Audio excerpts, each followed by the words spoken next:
Queen Serral stood alone at the edge of her palace balcony.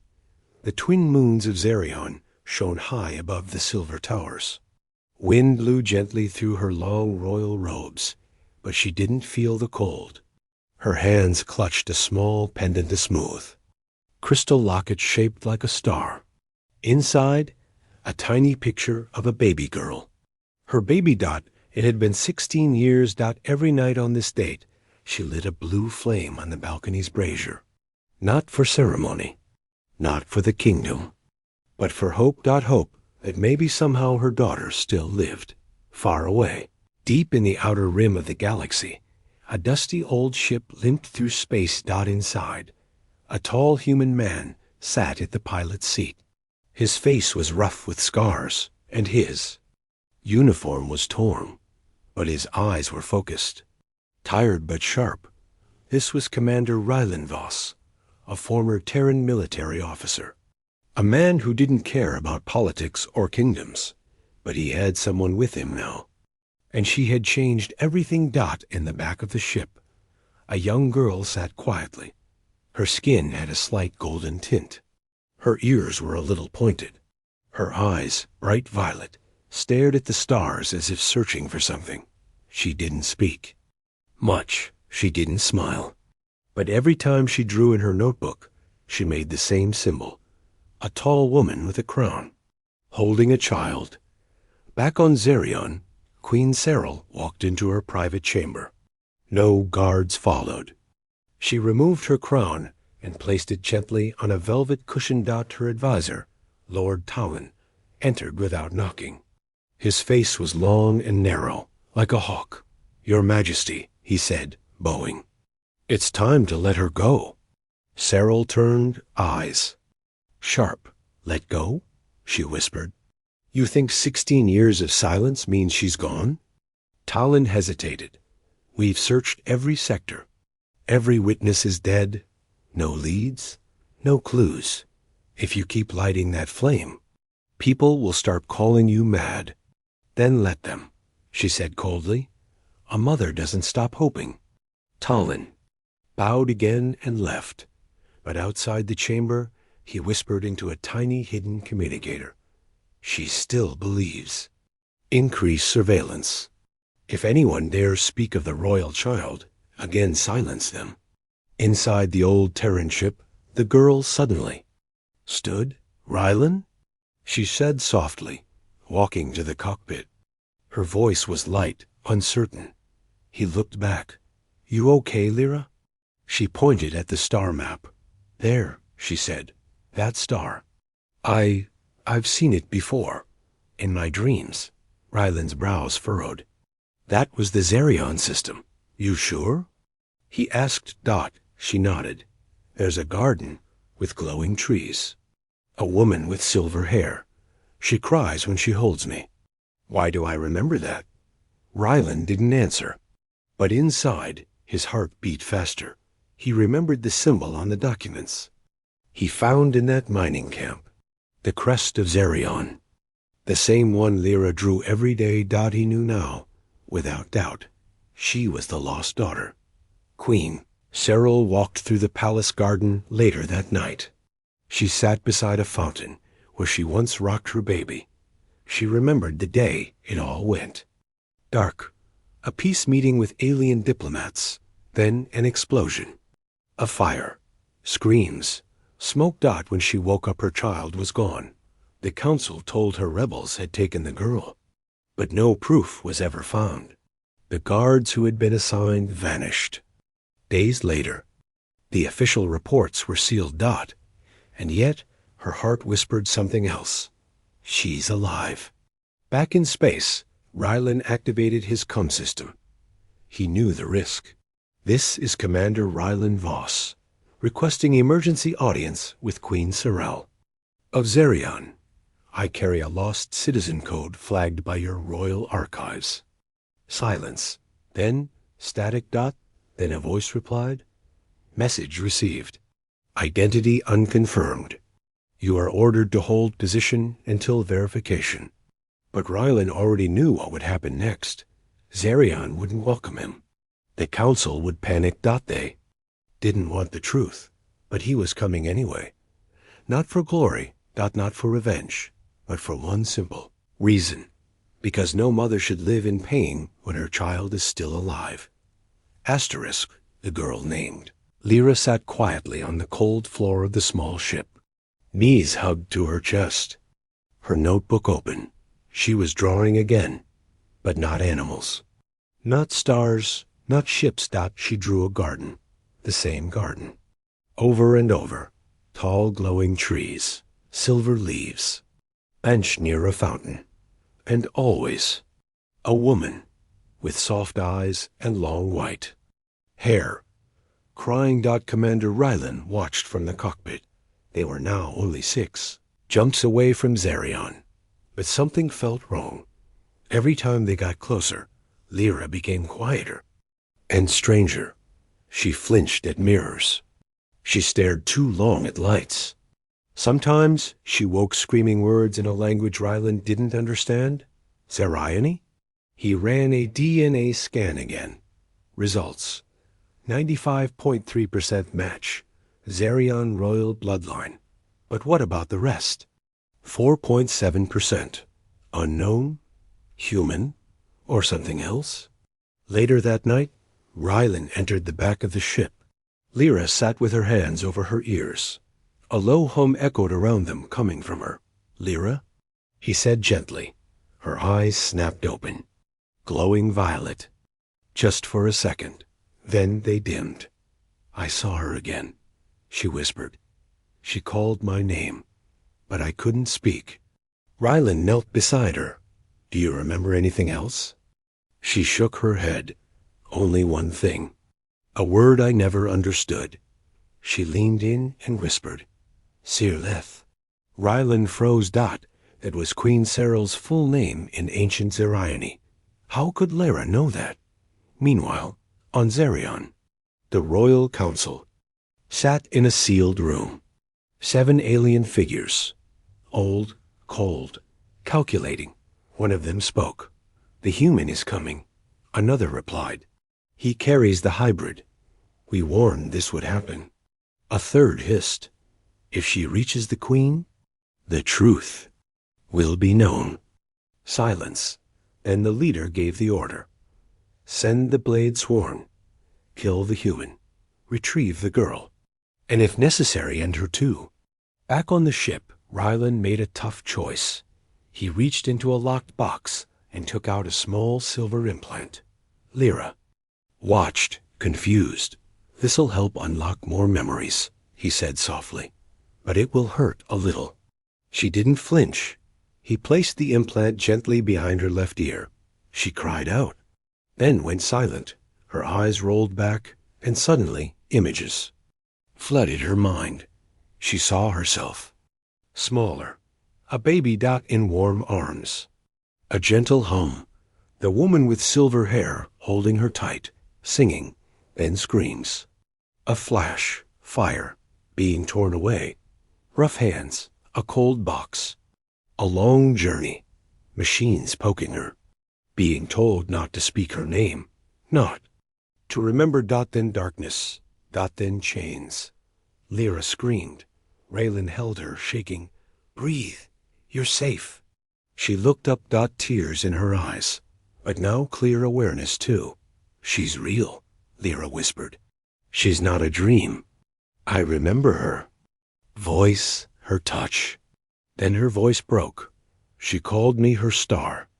That night, Rylan stood alone at the ship's window. They were getting close, but he knew Zerion wouldn't open the gates. He was an outsider, a soldier from a forgotten war. But Lyra, she was more than a girl. She was the key to something buried, something powerful, something dangerous. Suddenly dash an alarm. 3 enemy ships decloaked behind them. Zerion warships. Not warning, not asking. They opened fire. Rylan threw the ship into evasive maneuvers. Lyra screamed. The walls shook. Sparks flew. They barely escaped the first missile. "Why are they shooting at us?" Lyra cried. Rylan's eyes narrowed. "Because someone doesn't want you to come home?" As the ship jumped into hyperspace, Lyra whispered again. "She's waiting. I feel her pain. Like it's mine." Rylan nodded slowly. "She hasn't stopped hoping," he said. "And now, neither will we." Asterisk. The Zerion warships didn't speak. They just attacked. No warnings, no questions. Only deadly silence and red fire in the sky. Commander Raylan's ship shook as the third missile hit their tail. The shield groaned. Lights flickered. Lyra held the seat's edge, her eyes wide with terror. "Are they trying to kill us?" she asked. Raylan didn't answer at first. He pulled the controls, spun the ship through a debris field, and dodged a falling satellite. Then he said quietly, "Yes, that's exactly what they're doing." Thousands of kilometers away, inside the Zerion council chamber, the leader of the council, Lord Kareth, stood before the others. A dark cloak wrapped around his shoulders. His eyes glowed red behind a mask of wisdom. "He's still alive," Kareth growled. "Yes, Counselor," replied the young officer. "The human escaped again. He's heading for the outer edge of the capital airspace." "Send the Blade Swarm?" Kareth hissed. "All of them." The others gasped. "All of them?" said one. "Even the ghost twins?" "If he reaches the Queen with the girl, the truth will burn this kingdom down." Inside the ship, Rylan worked fast. Systems were failing. Engines overheated. They had only one chance to make it past Zerion's outer ring, the Whisper Gate. A secret access route he once used during the human-Zerion border war. It was dangerous, narrow, unstable, but if it worked, they'd reach the palace unseen. If it failed, they'd vanish in the fire. Lyra stood behind him, staring at a cracked mirror. Something strange was happening to her. Her fingers glowed faintly in the dark. Her eyes changed color when she got scared. And the implant Rylan gave her earlier? It now hummed on its own, connected to something on Zerion. "I feel her," Lyra whispered. "She's closer now. She's afraid." Rylan turned to her. "You need to stay calm," he said. "We're almost there." "But why are your people helping me?" she asked. Rylan hesitated, then spoke honestly. "Because no one helped me when I was young, and I swore I'd never let someone else go through that again." Back on Zerion, inside the Queen's private chamber, Queen Sero looked out her window again. A storm was brewing. In the distance, she felt it not in the sky, but in her bones. Something was coming. Someone. She turned to her guards. No visitors, no reports, no meetings tonight. She walked alone to the Garden of Light, where she once held her baby girl, where the fountain still flowed in silence, where the memories never died. In the Whisper Gate corridor, Raylan's ship flew faster than it should. The walls of the ancient tunnel shook. Old tech blinked. Rusted lights flickered. Suddenly, two ships appeared behind them. The Ghost Twins, Zarion's deadliest hunters. Silent, swift, never missing their target. Lyra screamed as the enemy ships fired. One missile grazed their wing. Another flew just past them. "Hold on," Rylan shouted. He fired flares, dived through a collapsing tunnel wall, and spun the ship like a leaf in a storm. Inside the Ghost Twins' ship, one spoke in a flat voice. "Target is skilled." The other replied, but tired. They locked on. Twin missiles launched. Back in Rylan's cockpit, the alarm screamed. He closed his eyes for a moment. This was it. He opened a small panel. A button glowed red. Impulse 1 use only. He slammed it. A blast of electric light exploded from the ship, frying every circuit in a 1-mile radius. The Ghost Twins' ships went dark. Both crashed into the walls of the tunnel. Gone. Rylan's ship barely made it through. Sparks flew. The engines shut down. But they were past the defense grid. They were inside the Zerion capital airspace. Rylan looked at Lyra. She was breathing fast, but safe. "We made it," he said, breathing heavily. "But now what?" she asked. He looked toward the golden towers. "In the distance. Now," he said, "we walk into the palace." But neither of them saw the shadow that had slipped aboard during the tunnel chaos. A silent figure, blade in hand, watching them both from the cargo bay. Waiting for the right moment. Asterisk. The ship was dead. No power, no lights, no sound except for the soft hum of cooling metal. Commander Rylan opened the emergency hatch with manual force. The city of Zerion stood in the distance, glowing under its golden sky. "We walk from here," he said. But behind them, something moved. In the shadows of the cargo bay, the hidden figure stepped forward, a tall Zerion assassin. Skin like ash, eyes like cold stone. His blade shimmered in the dark. Lyra turned around, her breath caught. Rylan. Too late. The assassin lunged. Rylan spun just in time, blocking the strike with a metal panel. Sparks flew. The assassin struck again, fast like a ghost. But Rylan had trained for war. He dodged left, then drove his fist into the attacker's mask, cracking it. The assassin jumped back. Blood dripped from his mouth, but he smiled. "You're too late," he hissed. She was never meant to return. Then he leapt again, but this time Raylan pulled his knife and slashed the assassin's arm. The man screamed, stumbled, then ran into the night. Lyra stood frozen. Her fingers glowed faintly again. "What did he mean?" she asked. "Why wasn't I supposed to come back?" Rylan looked at her with calm, tired eyes. "I think it's time you knew." He reached into a hidden pouch, pulled out a small silver tool.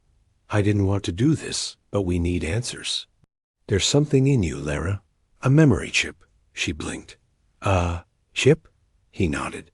"Buried deep, near your spine?" "It's old Zerion tech used for royal identity locks. Someone hid it there when you were a baby."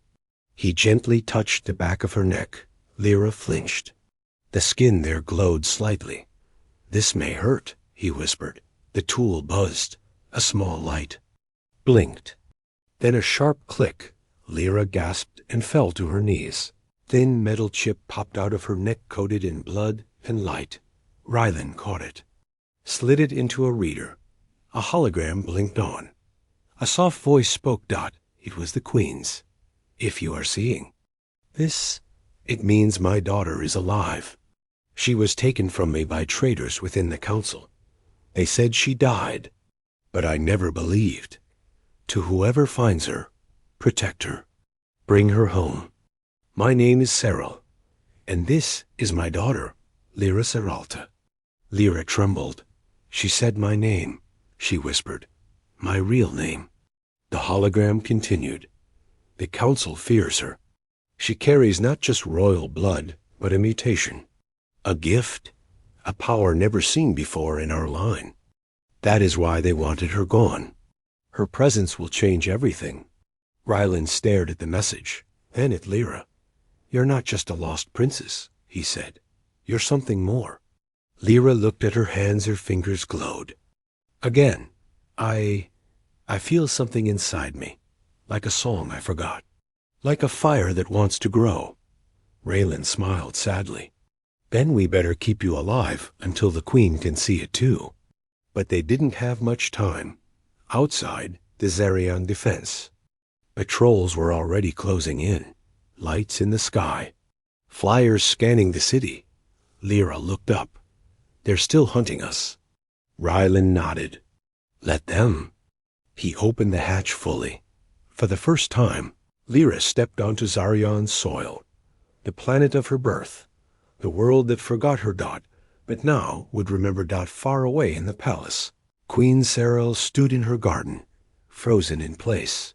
A shock of pain ran through her spine. She dropped her glass. Guards rushed forward, but she waved them away. I felt her," she whispered. "My daughter, she's here." Back at the ship, Ryland checked his weapon dot, then looked at Lyra. You ready? She nodded, holding the memory chip close to her heart. I want to go home. The capital city of Zerion shimmered under a golden sky. Tall towers stood like silent guards, while glowing sky paths twisted through the air like ribbons of light. Royal guards hovered above in black flyers, scanning every street. But below, in the old market lanes, two shadows moved quietly. Rylan and Lyra dust covered their clothes. The wound on Rylan's arm was bleeding again, but he pushed forward, focused only on the palace in the distance. Lyra clutched the memory chip close to her chest. Her fingers glowed faintly. Her body trembled. She could feel it. She was near. Her mother was near. Do you see that tower? Rylan whispered, pointing. The Queen's balcony, Lyra said quietly. The one from my dreams. He nodded. We go straight through the gardens. But the guards, let me worry about that. They moved through the alleyways, dodging cameras and patrols. Rylan knew the old paths, the ones used during the Terran-Zerion ceasefire years ago. The city was different now, cleaner, brighter, but its secrets were still the same hidden doors. Silent tunnels, forgotten gates. Finally, they reached the outer edge of the palace gardens. Soft grass, glowing trees, the sound of water flowing in a distant fountain. Lyra stopped walking. Her breath caught. I've been here before, she said. She stepped forward. Slow, careful. Her body knew this place. Her heart raced. She turned the corner, and there it was. Fountain, the bench, the silver leaf trees. Exactly as she had drawn it. I sat there, she whispered, with her. She sang to me. Rylan watched quietly. He didn't speak. He let her remember. But then heavy footsteps. 4 guards appeared from behind the trees. Black armor, red visors, weapons raised.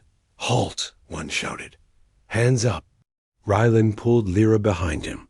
We're not here to fight. He shouted. We have a message for the Queen. The guards stepped forward. No one approaches the royal garden without command. She's the Queen's daughter, Rylan shouted. Her blood. Her child. Look at her. The guards paused. One of them lowered his weapon slightly. That's not possible. A princess died. She lived, Rylan said. And she remembers everything. Suddenly, a soft voice broke through the air. You will lower your weapons. Everyone turned. Queen Serral stood on the balcony above, her silver robes flowing like wind. Her voice was calm, but carried the weight of 1,000 storms. I said, lower your weapons. The guards obeyed. Rylan stepped aside, and Lyra stepped into the light. The Queen looked at her. Her breath caught. Her eyes widened. Who are you? She whispered. Lyra opened her mouth. At first, no words came. Only tears. But then a whisper. Mother. Queen Serral froze. The word hit her like lightning. The wind stopped. Her legs gave out, and she grabbed the railing to stand. Say it again, she begged. Lyra took another step forward, her voice shaking. Mother. It's me. I came home. The Queen raced down the steps. Raylan tried to stop the guards, but they didn't move. No one dared. Serral ran across the garden faster than anyone expected. She dropped to her knees before Lyra. She reached forward. Slowly, like touching a ghost. Lyra didn't flinch. Their hands met. Then arms. Then tears. The Queen held her daughter. Close after 16 long years. She cried, not as a ruler, but as a mother. My star, she whispered. My light, you came back. But peace lasted only a moment. From the palace gates, more soldiers appeared. These were not normal guards, royal enforcers, and behind them, Lord Kareth. The human is a traitor, he shouted. And that girl is a threat to the throne. Serral stood, shielding Lyra. You lied to me, she said to Kareth. You told me she died. She was never meant to return, Kareth hissed. Her blood is unstable. She carries power we do not understand. That makes her dangerous. No, Serral said. It makes her mine. Kareth raised his hand. The soldiers moved forward. Raylan stepped in front, gun ready. This ends now, he said. Serral pulled a small royal seal from her robe, pressed it into the garden's hold. Stone. A hidden shield activated, blocking the soldier's path. We're done being silent, she said. This is my daughter. The palace gates were never closed to her. You were the ones who locked them. And far above, in the towers, the people began to whisper, the lost princess has returned. The queen has a child. The council lied. Change had begun, and fire was coming. Asterisk. Smoke rose above the palace. Alarms echoed across the royal towers. The people of Zerion watched from rooftops and screens. They had heard the whispers. The lost princess has returned. The queen has been betrayed. A human brought her back. Inside the royal garden, Queen Serral stood with her daughter Lyra clutched tightly against her chest. Her silver robe was stained with dust, and tears dot in front of her. Commander Rylan stood like a wall between them and the soldiers who wanted to end everything. Lord Kareth stepped forward, surrounded by armed enforcers. He raised his hand. By order of the High Council, he shouted, I demand the arrest of this human and the girl carrying unstable blood. Serral's voice rang out. Your orders mean nothing now. She turned to her people gathering beyond the garden walls. She is my daughter, the child I lost 16 years ago. And this human risked his life to bring her home. The crowd murmured. Some gasped, some wept. Kareth's eyes narrowed. She's dangerous. He screamed. Her powers are unnatural. Suddenly, Lyra stepped forward, her eyes glowing violet, her hands sparking faint gold. I didn't ask for this, she said softly. I was taken. I was locked away. I was told to forget who I am. She looked at the people beyond the gate, but I remembered because of him. She turned too. Rylan. He told me I had the right to come home, that a mother should never cry alone. That truth matters more than power. Her voice shook, but she stood tall. I am Lyra Serralta, daughter of Zerion, and I will not hide again. Kareth growled. If you will not stand down, you will fall. He raised his blade. Kill them both. The enforcers rushed forward. Rylan moved first. He pulled Lyra behind him and fired his blaster. One soldier fell. Another jumped over the garden wall. Rylan struck him with a metal pipe. Lyra screamed as chaos erupted. Queen Serral activated her old palace shield, only partial, only for a few seconds. Enough to block incoming shots from the Vray. Right, but there were too many. Rylan was hit in the leg. He dropped, rolled, and shot again. Run, he shouted. Take her and run. But Serral didn't run. She stood with her daughter shoulder to shoulder. A final energy blast came straight at them. Rylan saw it dot and moved. He jumped in front of them. The shot hit his chest. He dropped to the ground, hard, Lyra. Screamed. She knelt beside him. Rylan! No, please no. He smiled weakly, blood at his lips. You're safe now, he whispered. That's all that matters. But I need you, she cried. No, you don't. His voice grew softer. You just needed someone to believe. In you, and now the galaxy will. His hand touched her cheek one last time, and then it went still. Queen. Serral closed her eyes in pain. Then stood, fury in her voice. Arrest Kareth. But a guard started. That's an order from your queen. She snapped, and something had changed. The guards turned. They surrounded Kareth. The people had seen enough. Truth had returned to Zerion. Later that night, the queen stood on her balcony. The stars above were calm again. Beside her, Lyra sat quietly wearing a royal pendant that once belonged to her as a baby. But she didn't smile. She looked out at the stars, her hand holding a small broken communicator Rylance. "He died so I could live," she said. Cyril placed a gentle hand on her daughter's shoulder. "He died so the truth could be born again." Below, across the city, statues of council members were being taken down. History was being rewritten, and in the gardens, a new statue was placed. A human standing tall holding a star in one hand, and a child in the other far beyond Zerion. In a quiet corner of space, a small beacon lit up unknown, unclaimed, but inside it, a whisper from an AI voice. "If she ever needs me again, I'll be listening."